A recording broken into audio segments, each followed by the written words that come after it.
سڵاو بینەرانی شارپرێس ئەم کاتەتان باش. ئەم شەو شەوێکە لە ئاینی ئیسلامدا شەوێکی پیرۆزە، یادی شەوی ئیسرا و میعراجە، یادی بەرزبوونەوەی پێغەمبەری سەروەری مرۆڤایەتیە بۆ ئاسمان. ئەم لە مزگەوتەکانی کوردستان و مسلمانان بە تایبەتی ئەم یادیان کردوتەوە لە شاری دەربەنیخان لە خانەقا و مەدرسەی خولەفای ڕاشیدین کە مەدرسەیەکی گەورەیە و پەیوەندیکی زۆری لەسەر شارەکانی کوردستان هەیە.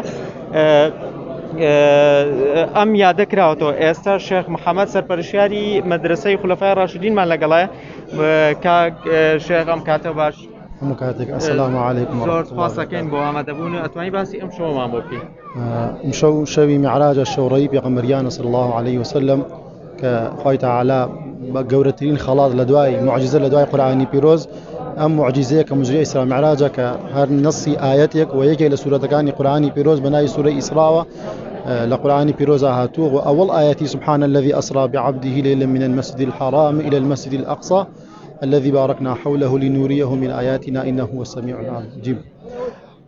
بۆیە گرنگیەکی زۆری هەیە هەم لە قورئانە هەم لە سنەتە و لە حەدیثەکانی پێغەمبەریانە صلی الله عليه وسلم تا حەدیثی متواتر هاتووە لەسەر شەوڕەیی پێغەمبەری خوا صلی الله عليه وسلم لە چەند جێگایەک لە قورئانی پیرۆزە لەقەد رأى من آيات ربه الكبرى چەند ئایەتێک و بەڵگەیەکی زۆری لەسەر هاتووە. بۆیە ئێمە هەر لە دێر زەمانەوە نەک ئێمە ئەممان دانابێ هەر لە دێر زەمانەوە عولەمایان و ئەولیایان و دۆستانی خوا و مسلمانان ئەم شەوەیان بە بەرز نرخاندووە و خەڵکیان کۆ کردوتەوە و بەس وستایشی پێغەمبەری خوا و باسی ئەو مەعجزە گەورەیان کردووە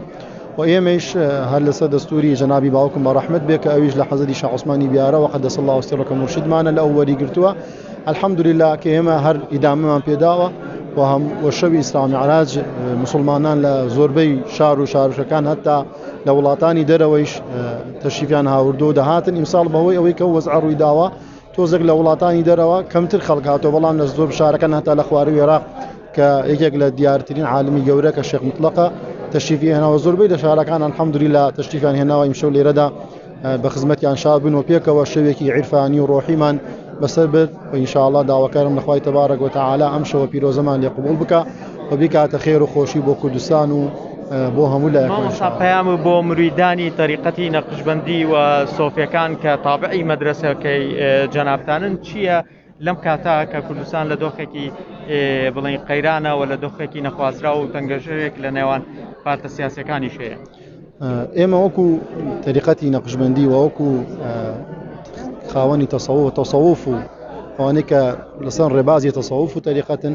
دائیمەن ئێمە ئیعتیزالمان کردەوە، ئێمە حیزبایەتی و ناکەین و لە هەموو حیزبێک ئێمە خۆمان بە دوور دەگرین، بەڵام ئێمە دڵسۆزی نیشتیمانی خۆمان دڵسۆزی کوردین. وەکو چۆن جناوی باوکم لە پێشووە دائیمە ئیشاعەتی بۆ کورد ئێمە کوردمان خۆشەوێ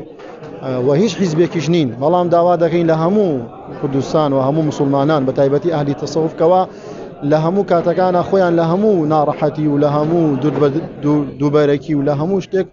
بە دوور بگرن و ئەو دابوونەریت و ئوسلوبەی کەوا لە گەورە پیاوانی ئێمە وماوناوەتەوە جێبەجێ بکەن و خۆیان پارێزن لە هەر شتێکەوە زەرەری تێبێ بۆ خۆیان بۆ ماڵ و مناڵیان بۆ وڵات و نیشتیمانیان خۆیان بە دوور بگرین ئینشاءالله. بۆ ئەو ڕەچاوی هەموو بارودۆخێک بکەن بۆ خۆیان واتە لە هەر شوێنەکە مەسلحەتی مسلمانان تیا بۆ ئەوان ئەوە بکەن ئینشاءالله. ئەتوانین ڕای جەناب بزانین لەبارەی هاتنی پاپای ڤاتیکان بۆ کوردستان کە پەیامی ئاشتی هێنابوو، ئێوە ڕاتان چییە لەسەر ئەم سەردانە و ئەم کاوەکو ئەڵێ پەیامی ئاشتی هێنابوو؟ وەکو شخصی خۆم پێم وابوو شتەکە تۆزێک گەورە کرا، ئێمە وەکو مسلمان بەلامانەوە ئاساییە هەر کەسێک بێ بە وڵاتمان بێ بۆ لامان سەردانمان بکە. ئێمە وەکو مسلمان وەکو سنەتی پێغەمبەریان صلی الله عليه وسلم خولەفای ڕاشدین و ئەصحاب و عولەمایان وا بۆ کە ڕێزمان گرتووە لە میوان هەر کەسێک دێ بۆ لامان ئاشتی ئێمە ئاشتیمان ئێمە دینمان دینی سەلامە لە ئیسلام ئاشتی ئێمە ئاشتی بوون، بۆیە ئێمە خۆمان خاوەنی ئاشتین، پێویست نا کەسێک ئاشتیمان وێت، بەڵام هەر کەسێک دێ ئێمە قێنە سەرسەر و سەرساومان بە خێرهاتنی دەکەین و هەر کەسێک بێ بۆ لای ئێمە بە هەر شتێک بە وڵات بێت پێشخواسیکردن لە شتێکی چاکە و شتێکی پێمان باشە، بەڵام لە ئاستی خۆی گەورە نەکرێن، هەموو شتێک لە ئاستی خۆیان ئێمەش دەستخۆشیان لێ دەکەین و پشگیریشیان دەکەین. زۆر زۆر سپاس مامۆستا کە ئەم کاتە بە ئێمە بەخشی دەستی خۆش بە زۆر زۆر سپاس بەڕێزان ئەوە ڕای شێخ محەممەد شێخ حسێن پیرخدری بوو ڕابەری تەریقەتی نەقشبەندی و سەرپەرشتیاری ڕابەری مەدرسە و مزگەوتی خولەفای ڕاشدین لە دەربەنی خان کە ئەم شەوشەوێکی پیرۆزە و لە سەرجەم شارەکانی کوردستان و لە شارەکانی عێراقیشەوە میوانیان هاتبوو بۆ ئەوەی ئەم شەوە لە دەربەنی خان پیرۆز ڕابگرن کاتێکی خۆش بۆ مولایەک زۆر سپاس.